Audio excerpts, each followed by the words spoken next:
Hello, this is going to be a pretty crappy Warp 5 clip tutorial until somebody makes a better one, just so there's one out there that exists. So there are a couple of prerequisites for wanting to practice this. First things first, you're going to want to have 5 buttons here. Preferably, you want to be on a save file that does not have Cortex unlocked. So you got to have the Moxinator, otherwise there are some inconsistencies with it. But yeah, just don't have Cortex unlocked in your save file, just so you can do the trick consistently. And then another one is that you're going to want to have interacted with a laptop at least once on a save file. So I'll load into Tropy now.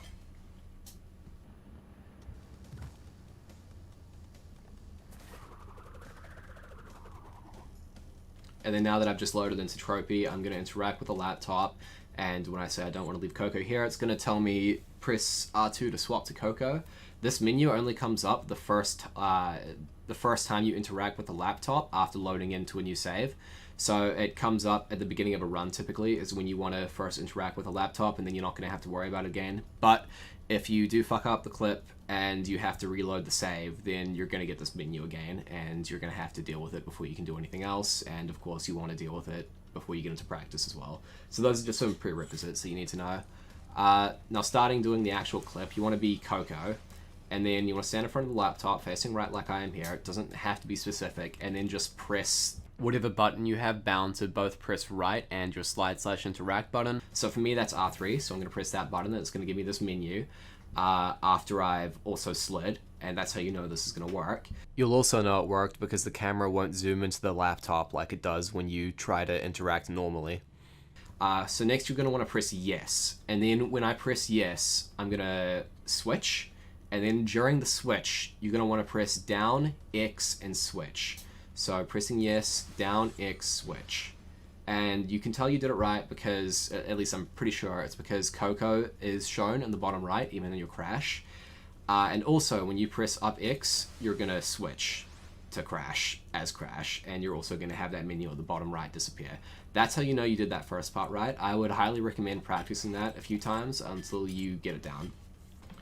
So typically you see runners do this first step really fast. You do not have to do this first step really fast at all. It's way more intimidating than it looks. You press this button here and then you have all the time in the world.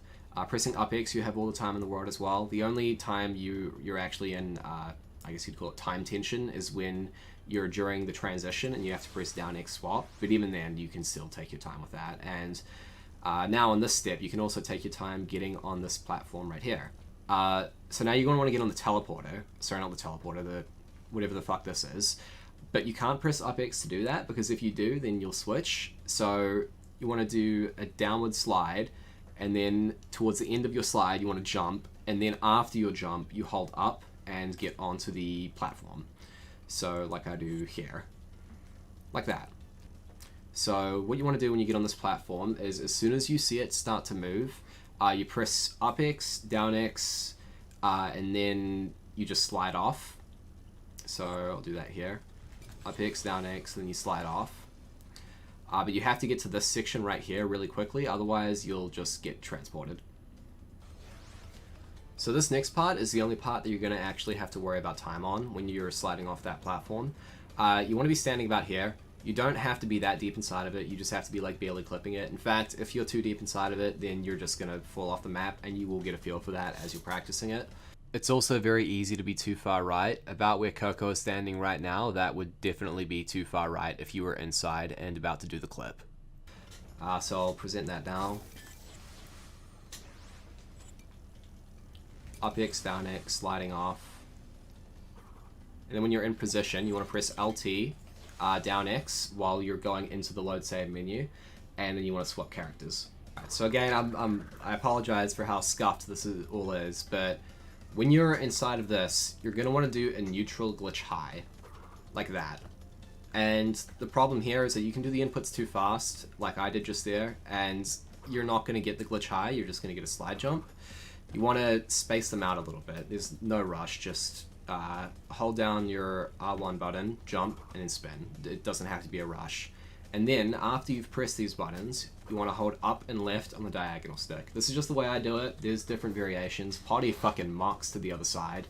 But this is just the easiest way that I can do it. And the reason you want your glitch high to be neutral is because if you press up X, it's going to force you to switch characters like I showed earlier. So it has to be neutral, and then after you performed it, you land and do 3 slide spins. You're not going to hear these, so you're just going to have to like trust that you know what you're doing. Hopefully, if you're learning this clip, you have like decent enough muscle memory or like, you know, an idea of how long a glitch high lasts. Oh, yeah, there we go. To be able to do this. All of this done with the D-pad. I don't actually do it with the D-pad, but just for simplicity's sake, I'm going to show it off with the D-pad. You can kind of do it however you like. Like I said, Party literally mocks it. Other people use it with analog. Some people use it with D-pad, etc., etc. You will get a feel for it. Up, down, sliding all the way over. Those inputs.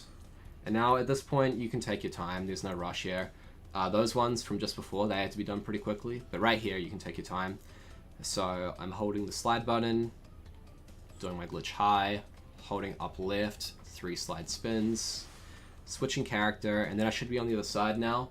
And what you're going to want to do, or at least what I do, is I hold up on the analog stick, but then a little bit to the left as well, just to make sure I get into Mad Bombers, like that. And then I should be entering Mad Bombers right about now. Or Bug Light, okay. I guess I went too far, but whatever, it doesn't really matter. If that happens, I'll go, actually let me load out so I can show.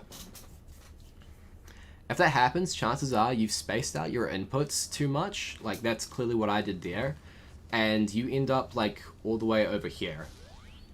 Right? So, if you, like, hold up... Okay, well, if you're over here and you hold up, then you're gonna miss the buttons completely.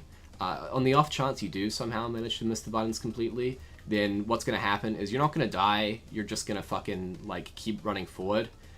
And then after like 5 seconds, you'll realize, oh shit, I missed the buttons. Literally just like go with your analog, do like a semicircle or something, and then just start running forward, and you should be able to enter a level. And that should be about it. Sorry, this was so low quality. Hopefully somebody with more conceptual knowledge can upload a greater explanation in the future. Thanks.